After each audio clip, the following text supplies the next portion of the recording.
बड़ी खबर आ रही है भारत में विमान सेवाओं से जुड़ी हुई। भारत में 350 विमान जिनकी उड़ान पर असर संभव है।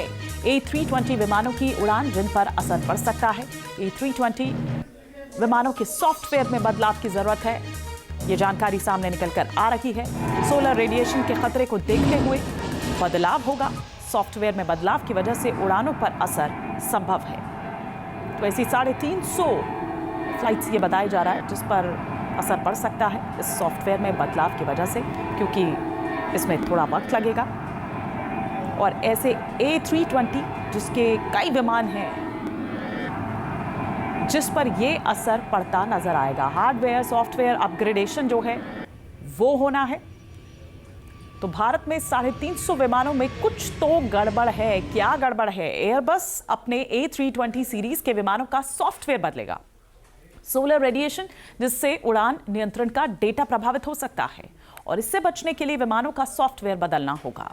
भारतीय विमान कंपनियों के पास A320 की सीरीज के जो करीब ऐसे 350 प्लेन्स हैं और इनके सॉफ्टवेयर में जब बदलाव होगा इसकी वजह से उड़ानें प्रभावित हो सकती हैं। अब किस तरह का असर पड़ेगा, कितना असर पड़ेगा, ये हम सीधा समझने की कोशिश करते हैं। हमारे सहयोगी राहुल डबास इस वक्त हमारे साथ जुड़ चुके हैं। राहुल, अच्छी खासी तादाद है इसकी, और ऐसे में कितना असर पड़ेगा, कितना प्रभावित, अगर हम इसकी सेवाओं की बात करें, व्यवस्था की बात करें?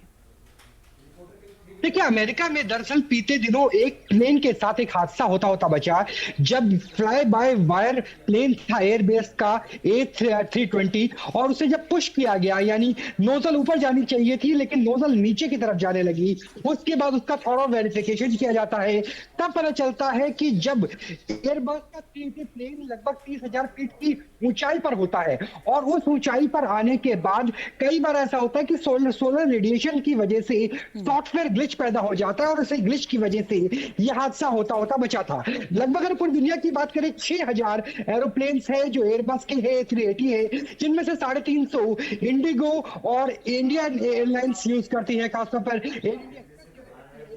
सबको ग्राउंडेड कर दिया गया है और लगभग मान के चलिए 2 से 3 दिन का वक्त लगेगा जब उनकी थोड़ा वेरिफिकेशन होगी और सॉफ्टवेयर अपडेट किया जाएगा। लेकिन ये बहुत बड़ा ग्लिच है जिसका असर न सिर्फ इंडियन सिविल एविएशन पर पड़ रहा है बल्कि पूरी दुनिया में जो सिविल एविएशन है उन्हें नुकसान हुआ है। क्योंकि जब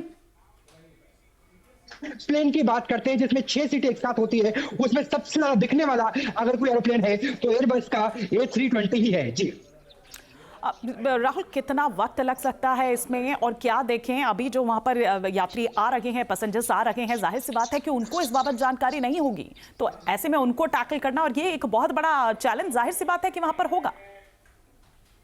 देखिए, जितने भी एयरलाइंस है उनकी तरफ से, खासतौर पर एयर इंडिया की बात करें, इंडिगो की बात करें, जिनके पास ये प्लेन से A320 की बात करें, तो उन्होंने सिर्फ SMS पुश ऑन भेजा है, यानी SMS के जरिए, मेल के जरिए, व्हाट्सएप के जरिए पैसेंजर्स को बताया गया कि उनकी जो फ्लाइट है वो डिले हो सकती है। और न्यूज नेशन भी लगातार यही अपील कर रहा है कि अगर आपकी फ्लाइट है आने वाले ना सिर्फ आज की वीकेंड की बल्कि मंडे तक, तो उसे दोबारा चेक कर ले, काउंटर चेक करने के बाद ही घर से निकले। और निश्चित तौर से फ्लाइट डिले हो सकती है, कम से कम 2 से 3 दिन का वक्त लगेगा 350 प्लेन के सॉफ्टवेयर को अपडेट करने में। और सिर्फ क्योंकि फ्लाई बाय वायर है, यानी आप बटन से ही पूरे के पूरे हाइड्रोलिक्स को इलेक्ट्रॉनिक तरीके से स्कैन कर सकते हैं, यूज कर सकते हैं। ऐसे में उनका जो वेरिफिकेशन वो फिजिकली भी होगा कि क्या कोई सोलर रेडिएशन का कोई नुकसान तो नहीं हुआ। अहमदाबाद जो विमान हादसा हमारे सामने है, ऐसे में बहुत जरूरी है कि सॉफ्टवेयर अपडेट बेहद सुरक्षित तरीके से हो सके। जी बिल्कुल, आपने ठीक कहा राहुल। आप नजर बनाए रखिए। फिलहाल बहुत शुक्रिया इस तमाम जानकारी के